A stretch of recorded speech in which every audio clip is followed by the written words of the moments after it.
The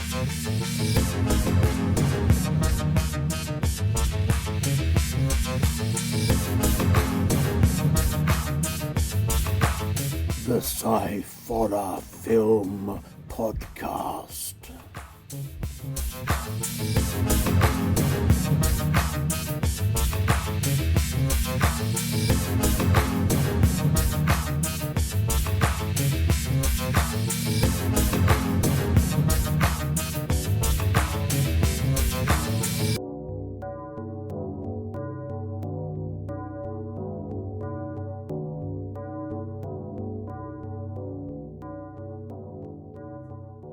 Hello, everybody, and welcome to the Sciforror Film Podcast. We are here, Scott and I, to discuss three horror-ish type things of the film variety. So let's go. How are you doing anyway? You all right? Yeah, right. Yeah, it was my personality with Chewbacca. You got a Wookiee on me. Yeah. I'm as hairy as well at the moment. Like, I need to trim my beard up and have my hair cut again. It's quite red. Wouldn't make any difference. Yeah, I'm right. Just trudging along, getting closer and closer to Christmas and stressing more and more about it. It's always a good thing. Yeah. It's the stress that makes it happy. It's the stress that makes it a wonderful time. Don't know about that. No. The stress that makes it a magical time of year. Absolutely. That's what it's all about. Santa Claus and stress. Yeah. Well, I no wonder it takes him all year. Don't have to be so stressed then. It takes a year to get over it. Right. So, three short. Well, I shouldn't have done that. 3 short horror films. We're going to start off with the first one. I don't know why I always say that, but it's because it's a really ridiculous thing to say, really. I know, because you know what's going to happen one day. You're not going to say it and start with the last one and throw everything out of it. Yeah, but that would be the first one. True. It's like when they say that somebody's the first one to break the silence. They're the only one to break the silence, because if there's another silence after that, it's a different silence. So whoever breaks that silence is a different person breaking a different silence. So I love these conversations. You make my brain hurt within 5 minutes. everything's wonderful. Right, okay. So the first film then is called Discharged. Yes. This is from our friends at Deformed Lunchbox. Yeah. Written by Denman Hatch and Craig Schudice. Interesting name. Director was Denman Hatch. Cinematography, Matt Hamilton. Music, Alexander Talon. The cast is Lawrence Adams. And that's all you get. It's from 2021. The synopsis says, Norman has finally been discharged. You'll never look at a Q-tip the same way again. Watch if you dare. Yeah, that is an understatement of the century. Absolutely. I'm never going to be able to look at a Q-tip. I'm never going to be able to look at a box of Q-tips ever again. Well, I mean, this is an excellent film, as we always expect the Deformed Lunchbox films to be. They're brilliantly made. The effects are always great. This is fantastic, to be honest. I think I would be erring on the side of understatement to say that this is slightly bizarre. I would hate to. Do you know what? This is really weird to say, and I've actually wrote it down. This is an odd film, even for the full lunchbox. Yeah, I must admit. We've watched a few of their films, and each one has been very bizarre and arranged in their own slight different way. But this one is just, I don't know, just off in a field by itself. It's just. It is. It's a fantastic thing. The actual effects of him using the Q-tip are incredible. Yeah, it's absolutely incredible. It's amazing, man. The thing is, I've got to admit, and I take my hat off if I had one obviously on, but the guy's acting, Lawrence, Yeah. his acting is amazing. It's fantastic. I mean, I don't think we haven't talked to anyone from Deformed Lunchbox, have we? No, I'm starting to sort of worry about if we did. Definitely Because want to see next year if we can get somebody from Deformed Lunchbox to talk to us, yeah, because I just I'm amazed and in awe of their stuff. I think it's yeah, brilliant. it's just as I saying, it's just obviously like we said before with a few other people, productions and their stuff is the fact that there's a lot of ideas that they bat around and don't put it, and this and don't do this stuff. I would love to be able to talk to them and say, so what ideas did you throw away? Yeah, This which is one? because that No, that won't work. Or that's yeah, gone a bit too far. exactly. It's just that saying just all the films we've watched today is I've looked at and I finished at the end of it and I've sat there and just gone, I don't know how to feel about it. I'd like I don't know. not in a bad way. It I just mean, it leaves me every single time in sort of amazement. Every single one of their films. absolutely. I love this film. I think it's brilliant. I wrote a few things down about it, and you know, saying about it being excellent as it always is, effects being fantastic. So there was a few other bits and pieces, the acting and all that kind of thing. But all I wrote at the end of it was just amazing, Yeah, because I think it is. It's an amazing film, and it's brilliant. And I think anyone out there should watch it. especially as And just subscribe to Deformed Lunchbox's uh, YouTube channel and watch all their stuff. yeah. 'Cause- So it's not like any of their Right. films are like anything more than 5 minutes. Really, No, that's the bit that I love is the fact that, and the fact that this whole film is probably what about 2 sentences worth of speech in it, yeah, and that's in his head as well. And I love the fact that it's done it, everything about it. So the guy's acting as well. Like I know people that have come out of the military and yeah, had them sort of what looked like he had like the sort of breakdown bits. yeah, And it works so well. And I think this got the saying the hats off to his acting. Special definitely, effects, right? We've said it before in all their films, amaze me every single time. yeah, and And I was saying, I've watched a lot of horror films. I've watched, as we said before, and I don't get off very easily. But part of it actually did make my stomach feel a little bit uneasy. And I'm sitting there afterwards going, I felt really not uncomfortable, but I just sat there like my stomach didn't feel right. yeah, I know what you And mean. I love the fact that it made me feel like that because I've laughed at horror films. I find them hilarious. Yeah, But for a film to actually sit there and make me go, I need a breather, just amazed me. I mean, like the cinematography, the lighting, all that kind of thing was brilliant. It works so well. The atmosphere of it was so good. That kind of closed in feel about it was just brilliant. It worked so well. It and the fact that with the way that you were shot, the sort of outline, not outline, but sort of the bits in the background and the outward, so it focused on him, but the outside was fuzzier and sort of distorted a bit, made it sort of focus more on him and what was Yeah, going on. yeah, And I just definitely. love everything about they do with their films. It's it's great, and their music is always, there's some, but it's never overpowering. It's No. never too much. It's just, I love everything they do. I'd love to see them make a full film, Oh although yeah. I don't know. I'm not sure I could take a full film. No, I would love to see him have the opportunity, but I don't think I could stomach it.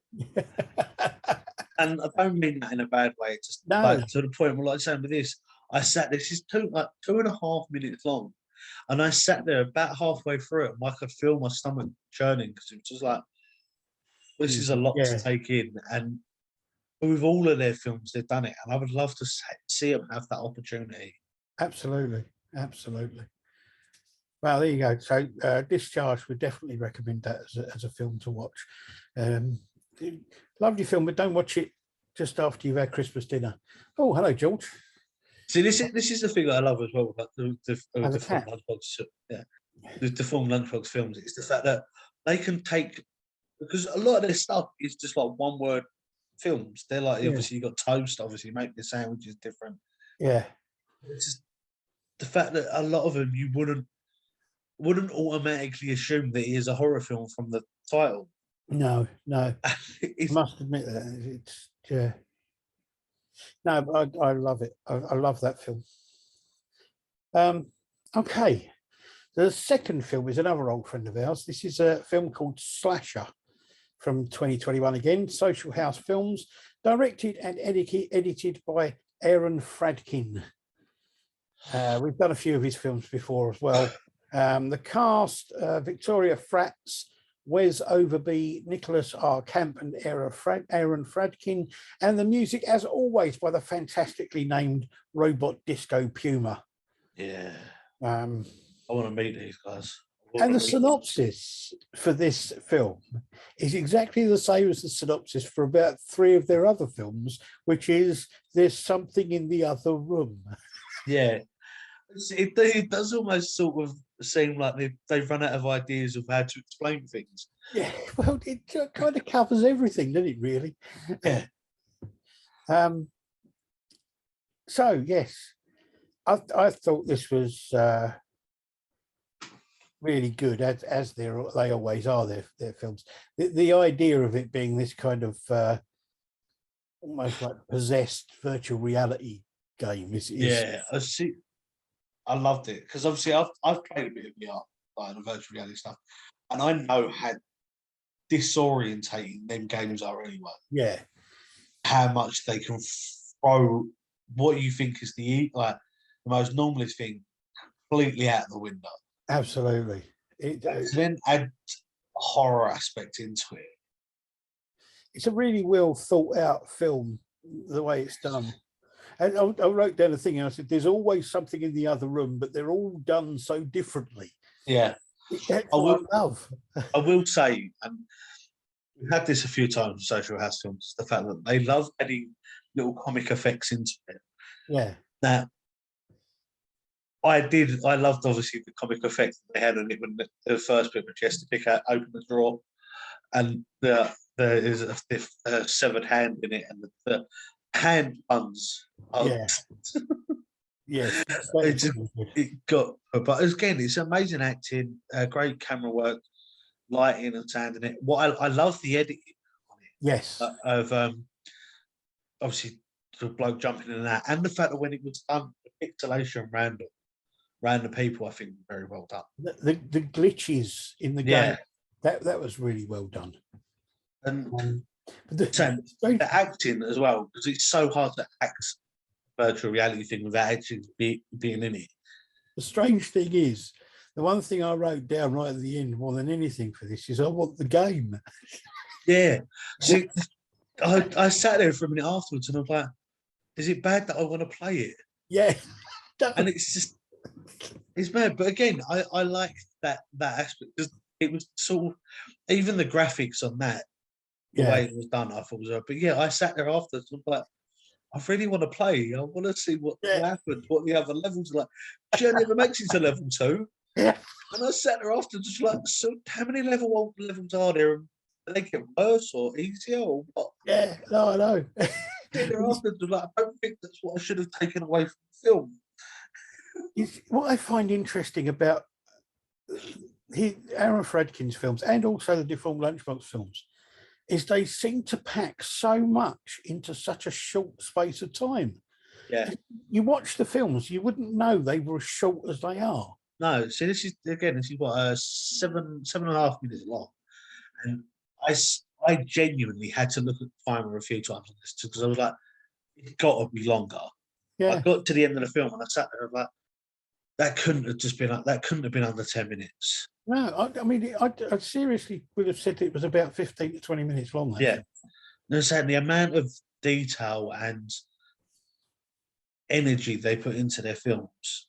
Yeah. Amazes me. And the fact that like the amount of stuff they put into it is just amazing films to watch. Absolutely. I can honestly say I don't think I've seen a film by Deformed Lunchbox or one done by Aaron Fradkin that I haven't liked. No. And I'm amazed by them, and I think they're wonderful.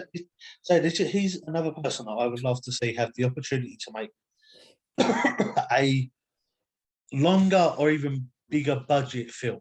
Yeah. Just to be given that opportunity to say, look, There's all the money. There's the money that you need to go and do whatever you want to do. Show us what you can do.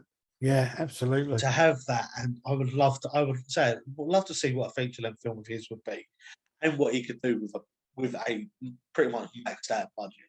Yeah, and I mean, the Victoria Frats, she's in most of his films, and Yeah. she acts really well. She does that part really well. That part of the lone woman. She never comes across as being like scared to the point of losing control. No, it's always kind of controlled for it. Yeah, I wouldn't say she plays the sort of damsel in distress. No, it's almost the strong heroine that everyone should be keeping an eye on. Really, it's a silent one in the background. But she plays the part really well, and I think it does work really, really well. And I still want to know who Robot Disco Puma is. Yes, I want to meet him personally. them. I want to meet him just to say I have really. I nothing else, anything other than that. Yeah, I agree. Okay, so that's Slasher, which is another good film that you should watch. Right, the last film is called In the Ruins. This is done through Walnuts Entertainment. It was made in 2016. Apparently, it's a no-budget fan project. Yes. That they kind of all pull together themselves, these people. It's based on a Roald Dahl short story, which we found out is just called In the Ruins. The film was made by Florian Fredericks, executive producers, Reza Brojerdi. Why do I do this? And Erkin Akar, Agron Kresnicki. Yeah, the producers were Florian Fredericks, Stephen Warnach, director Florian Fredericks, and the cast was Bruno Aaron, David Gant, and Zena Asenza. The synopsis says, when Aidan arrives at a deserted church in the forest, he meets the strange Dr. Faber, who offers him some food if Aidan promises to provide the next meal. Yeah. Now, I mean, the first thing you got to say is, I mean, okay, they wrote the screenplay based on the short story, but the first thing you got to say is obviously it's going to be well written. Because Roald Dahl is just an amazing storyteller. Yes. But I was surprised, given the fact that it's no budget and it's a fan project, just how good this was. Yeah, I was the same. I sat there and I thought, when you sent it to me, I was like, oh, okay, interesting. You told me no, it's based on Roald Dahl. I was like, and then when I read the synopsis saying no budget, I was like, it's almost going to be cringeworthy. But then when it started up, I just sat there. I've got like the same stuff we normally do, like camera work and stuff like that. Yeah. That's it. I've got no other notes because I was so engrossed in this film of how well it was made, how well it was acted. Absolutely. And just everything about it, the shots of it, the fact that 90% of it is lit by a firelight. Yeah. As well, is to get the shots and the brightness they did and to look as good as they did. Definitely. I mean, the lighting, the cinematography were fantastic. And as you say, the acting was really good. Yeah. Especially Dr. Faber, the guy who played the Dr. Faber, yeah. He played that so well. And I'm in complete and utter awe of this film. I know it's a Roald Dahl film, and I know it's shot, like we said, it's the fact that it's a great story, and he's always will be an amazing writer. Yeah, it's left me so much because I've watched it a couple of times. Yeah. Sat and just gone, I want to know more. I want to know what's going on. What led them to it. I wanted to see if I could get hold of the short story, read the short story, and see if there is any differences and whether there's anything about it that they left out. But I can't see it. It just. Although it's not confusing, that's the wrong word. It's kind of enigmatic. It's kind of like you're not totally sure exactly what's going on with everything or why, but it's not that important to know what's going on and why. What's important is the characters and their interaction with each other. And And that's brilliant. I think as well, the fact with it is it's all suggestive Yeah, because of the fact that, especially at the, like as he walks in, you see the doctor prepping for a surgery that he's doing on himself, and then a bit later on, it's just they're eating something, and it's all suggestive that it's this. There's no actual proof that it is. yeah, And I think it's just so well done because it leaves so much to the imagination with it, and yeah. the way that it's done, I think, is so well done. Definitely. It does. I mean, it's really kind of like it leaves you not knowing exactly what's going on or why or what's happening, but it does. It's just so well done. It's such a good film and such a good story. Yeah, I really love it. I can't find out if this has won awards or anything, but if it No, hasn't, I'd be very surprised. absolutely. It's so well done, and all dues to the people that have put in the time and the effort to make it, because it is just so well done. Yeah. Oh, Um, definitely. Loved as well the pan out shot at the end. It's Yeah. that we've seen a lot of films where, like, obviously they pan out from a distance, but just to go straight up and just no explanation of what was going on, the way it ended, I thought was just Yeah. so amazingly done. The thing about it is, I mean, as I say, I haven't read the story, but I've read a lot of these other short stories, the kind of the darker stuff he's written and that sort of thing. And it is very much, he has got a habit in quite a few of his short stories of sort of starting the action, or starting the story in the middle of the action. Yeah. And it ends in the middle of the action. So you don't really get a beginning or an ending to the story. No. You're just kind of plonked in the middle of what's going on. And that's really, it's a very clever thing to do and make it work. Very clever writing style. Obviously, it just proves the fact that it's based on the way that Roald Dahl wrote his story. And the fact that the fact that they've been able to do this film based on one of his stories, and the fact that obviously make it their own as well. Yeah. Because it's so easy to sit there and go get fame and go like this by copying someone else, but to sit there and say, look, we've based it on a book of his, we've done it this way, and it's just so well done. What I think is interesting is this isn't one I've seen done before. No. There's a couple of his stories that I've seen filmed a number of times. But this one I've never seen done before. And having seen it now, I wonder why nobody's done it before, because it is so good. I think there's a lot of things that with a lot of stories that you see, especially from big writers and stuff like that, is the fact that it takes. This is going to make it sound like I'm probably bigging the people up a lot more or putting others back. But it takes a certain person to sit there and look at that and go, I could do that. Yeah.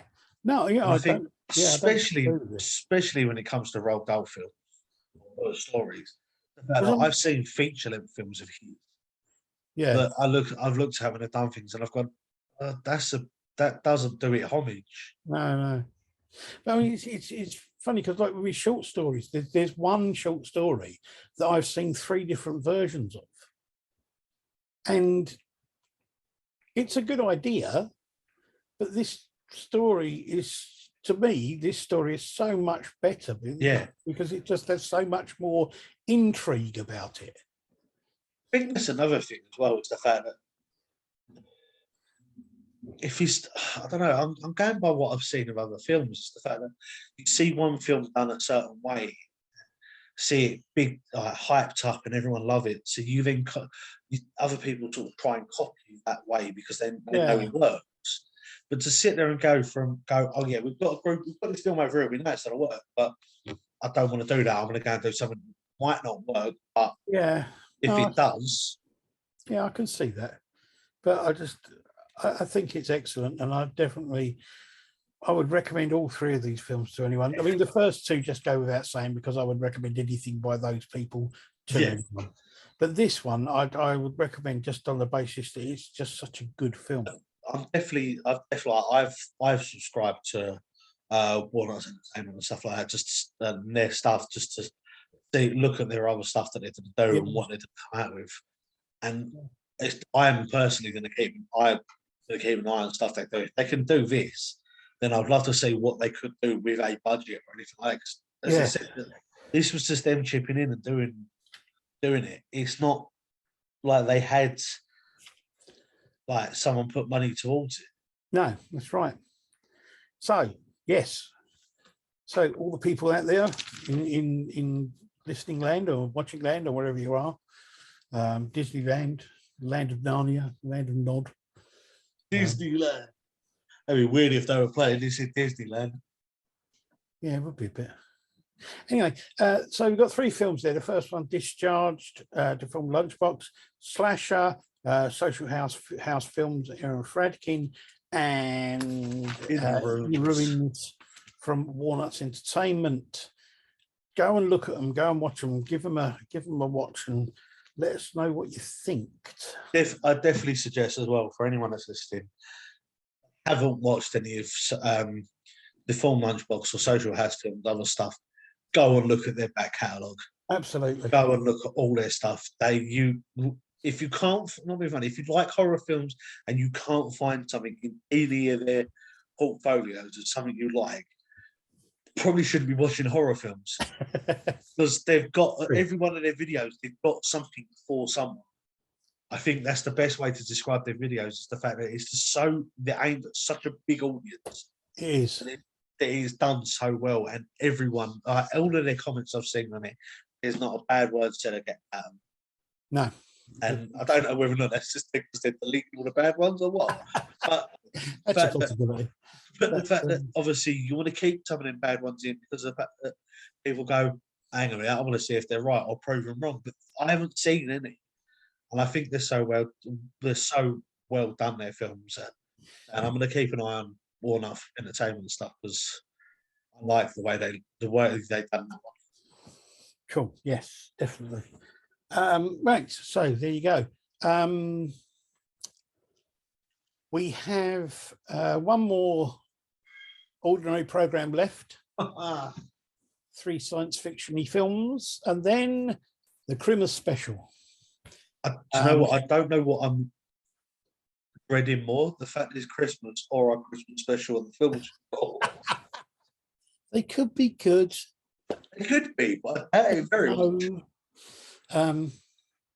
As we're coming up towards the end of the year, we're going to do a Christmas special, and then after that we will do one more show, which is just going to be us talking about the films that we've seen this year, the short films we've reviewed, and the other films we've reviewed, and ones that we recommend. And so you need to go back through your notes and see which ones make a list. Find them first. Make a list of the films you reckon people should go out and watch, and maybe some other films that we recommend people watching, and a few chats about films and stuff, and like that. And then we will be off the air until the beginning of February. Yes. Now I have already discussed with, and we'll be setting up interviews with Nate. Yes, they're an interview with Nate about the cult leader and the what was the other one called? Cult leader and Cult Affairs. Cult Affairs, that was it. So yes, and somebody that we've had on before, Charlie Perez. Ooh. Got 2-part film out, which we will be reviewing, parts 1 and 2, and he would like to come back on the show and have a chat to us about it, so we can do that as well. Yes, that'd be very entertaining. And I've looked at a few films that I'd like to review, like older films that I'd like to review, full-length features, some classics and some not so classics. I shudder with fear when you say not so classic. Maybe even a time travel or two. No, oh, no. I felt my whole body tense up then. Oh. All right. Anyway, thank you very much for. Thank you for the music, for the songs I'm singing. No, that's not the right one. Thank you for being on the show, Scott. Okay, I'm happy to be here. Thank you to all of those out there in podcast land, which is like a really, really naff adventure park, really, because all you do is you sit in a room and listen to people talking all the time. It's just the fact that no one's talking to each other. Everyone's just walking around with headphones on. They walk around with headphones on, listening to podcasts. That's all you do. Depending on what podcast it is, you sit there bumping into each other. It's like centre parks, but instead of there being water features and things like that, and swimming pools, there are rooms where you can go and listen to podcasts, and that's all there is. So it's just a big forest where people wander around listening. A big forest. Yeah. Okay. It's a big forest with like wooden shacks in it that people live in. And they wander around listening to podcasts on their own personal Wi-Fi things. It's starting to sound more and more like a horror place than it is actually a podcast. Yeah. Camp podcast. Camp podcast. Get attacked by a set of killer headphones. That would work, you know. Haunted headphones. That would work. I suppose there are films out there like Killer Sofa and stuff like that, so why not? It would work. Yeah. Yeah. There's headphones. Actually, there's one of the films that I've just thought about doing has got a thing where this pair of headphones melt into someone's ears.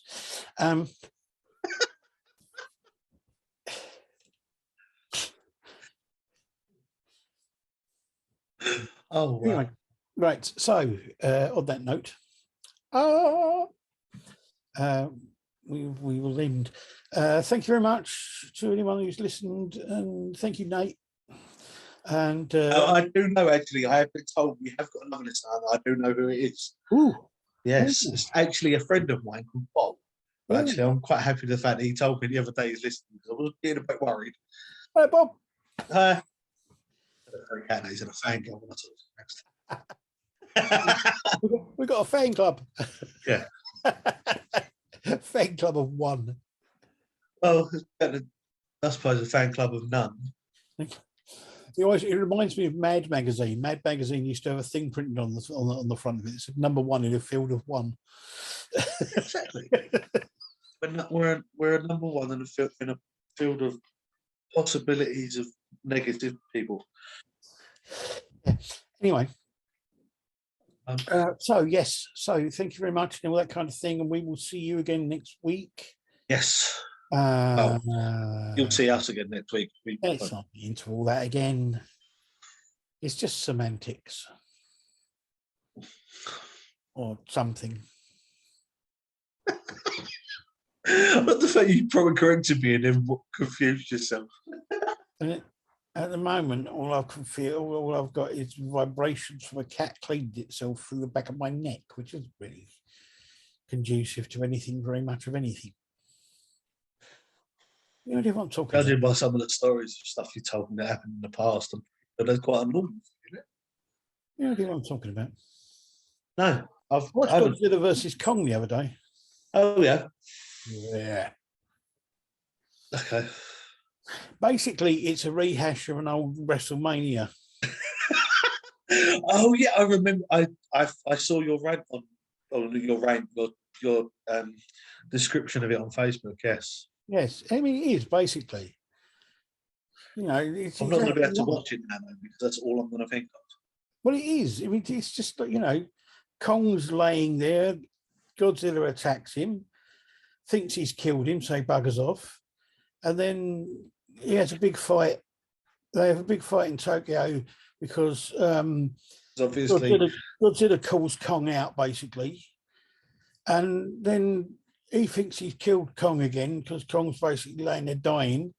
So he goes off towards where this signal, what's sort of drawing him towards it, which is Mecha Godzilla. And Mecha Godzilla and comes out and has to go at Godzilla.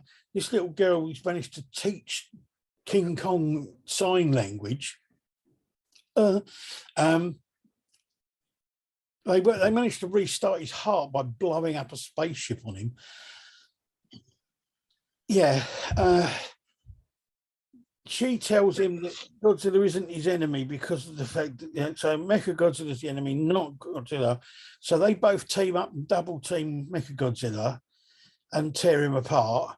And then they stare at each other, and then Godzilla walks off. It's this kind of mutual kind of respect thing. And it's just kind of like, I'm sure I saw that in like 1990s WrestleMania. The Undertaker, The Rock, and Brock Lesnar. I'm sure it was. It's exactly. I feel sorry for anyone that's listened to this that hasn't watched Godzilla versus Kong, because they've just got a really bizarre description of what's gone on. Well, that's it. I mean, apart from that, there's lots of fluffy bits in the middle and bits of sci-fi nonsense that don't really make much sense.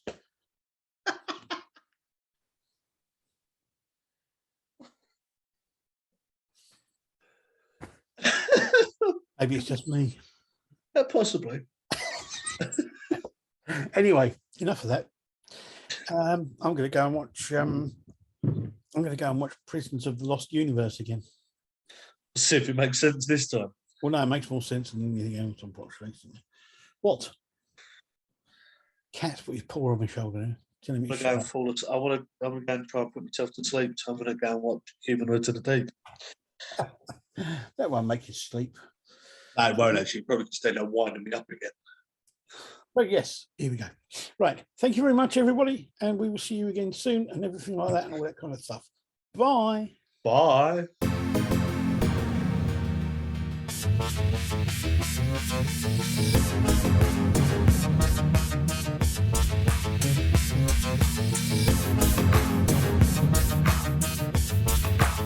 The Sciforror Film Podcast.